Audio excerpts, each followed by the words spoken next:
મહત્વપૂર્ણ સમાચાર વડોદરાથી। વડોદરામાં ભારે વરસાદને કારણે વિશ્વામિત્રીની સપાટીમાં ફરી એક વખત વધારો નોંધાઈ રહ્યો છે।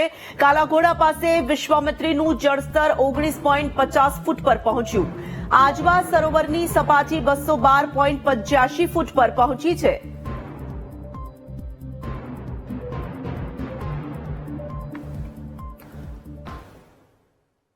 વડોદરામાં ભારે વરસાદને કારણે અનેક રોડ પર જળભરાવની સ્થિતિ જોવા મળી રહી છે। રોડ પર પાણી ફરી વળતા સિટી બસ સેવા ફરી એક વખત બંધ કરવી પડી।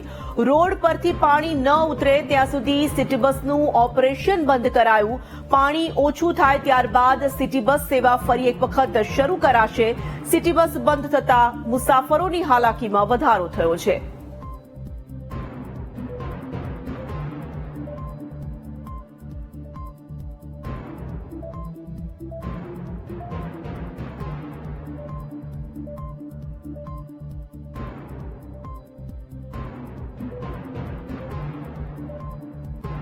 વડોદરામાં ભારે વરસાદે ગરબા આયોજકોની મુશ્કેલી વધારી છે। 2 કલાકમાં વરસેલા વરસાદથી મેદાનોમાં ગરબા આયોજનને નુકસાન થયું છે। ગરબા માટેની વ્યવસ્થા ગોઠવાયેલા મેદાનમાં પાણી ભરાઈ ચૂક્યા છે। ભારે વરસાદે ગરબા માટે ઊભી થઈ રહેલી વ્યવસ્થામાં વિક્ષેપ પાડ્યો છે। નવરાત્રીને આડે હવે માત્ર 5 જ દિવસ બાકી છે। ભારે વરસાદે ગરબા રમાડવાની આયોજકોની મહેનત પર પાણી ફેરવ્યા છે। મેદાનમાં પાણી ભરાતા આયોજકો હવે કામે લાગ્યા છે।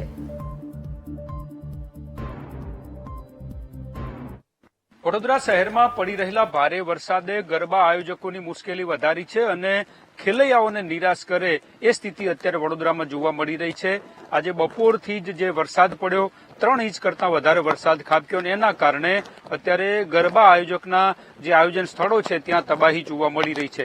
આપ જોઈ રહ્યા છો નવલખી મેદાન ખાતે જે વડોદરા નવરાત્રી ફેસ્ટિવલના જે ગરબા થાય છે ત્યાંનું આ સ્થળનું અત્યારે આ દ્રશ્યો છે કે મેદાન ઉપર પાણી ભરાઈ ગયું છે। આ વરસાદના કારણે જે તૈયારી ચાલી રહી હતી એના ઉપર પણ રોક લાગી ગઈ છે કારણ કે ભારે વરસાદના કારણે કારીગરો કામ નથી કરી શકતા અને એના કારણે પ્રથમ નોરતે જે રીતે ગરબા યોજાવાના છે એને લઈને અત્યારે મુશ્કેલી સર્જાઈ રહી છે। આખું મેદાન છે અત્યારે પાણી જોવા મળી રહ્યું છે। આ ગરબા આયોજકોએ વ્યવસ્થા કરી હતી કે મેદાનમાંથી અડધો કલાકમાં પાણી નીકળી જાય એવી વ્યવસ્થા કરી હતી।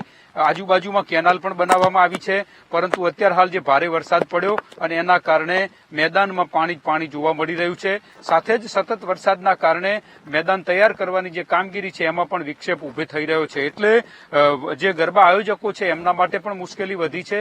આ ઉપરાંત જે ખેલૈયાઓમાં થનગાટ હતો એમને પણ અત્યારે મુશ્કેલી જોવા મળી રહી છે કારણ કે પહેલા નોરતેથી ગરબા ચાલુ થાય કે કેમ એ એક મોટો સવાલ અહીંયા ઉભો થઈ રહ્યો છે। ગરબા મેદાનોમાં જ્યાં જુઓ ત્યાં પાણી જોવા મળી રહ્યું છે અને એના કારણે આ મુશ્કેલી ઉભી થઈ છે।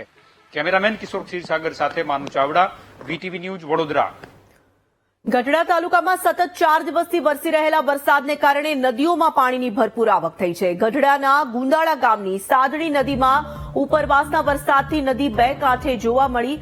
ગઢડાની આસપાસના ઇંગોરાળા, પડવદર, સમજિયાળા સહિતના ગામમાં પણ સારા વરસાદથી સ્થાનિક નદી નાળા ફરી એક વખત છલકાયા છે। બોટાદના ગઢડામાં લીંબાળી સિંચાઈ યોજના ડેમના 5 દરવાજા ખોલવામાં આવ્યા છે। આસપાસના ગ્રામ્ય વિસ્તારોમાં ધોધમાર વરસાદ પડતા ડેમમાં પાણી ભરાયા હતા। ભડલી, ઇતરિયા, વાવડી અને લીંબાળીમાં વરસાદ થયો છે। લીંબાળી ડેમમાં નવા નીરની આવક નોંધાઈ। લીંબાળી ડેમ સૌની યોજનાના પાણીથી ભરપૂર હતો પણ વરસાદને કારણે પાણી વધતા દરવાજા ખોલવાની ફરજ પડી। બોટાદમાં સતત 4 દિવસથી વરસી રહેલા વરસાદને કારણે રાણપુરની નીલકા નદીમાં ભરપૂર પાણીની આવક નોંધાઈ છે। નીલકા નદીમાં એવી સ્થિતિ થઈ કે જાણે ઘોડાપૂર આવ્યું હોય। બોટાદમાં ચાંદરવા ગામથી વેજળકા અને બરવાળા જવાના રસ્તે આવેલા કોઝવે ભારે વરસાદથી પાણીમાં ગરકાવ થયા હતા। રાણપુરની આસપાસના ગામ એવા સુંદરિયાણા, નાગનેશ, દેવળિયા સહિતના વિસ્તારોમાં પણ સતત વરસાદ વરસ્યો હતો।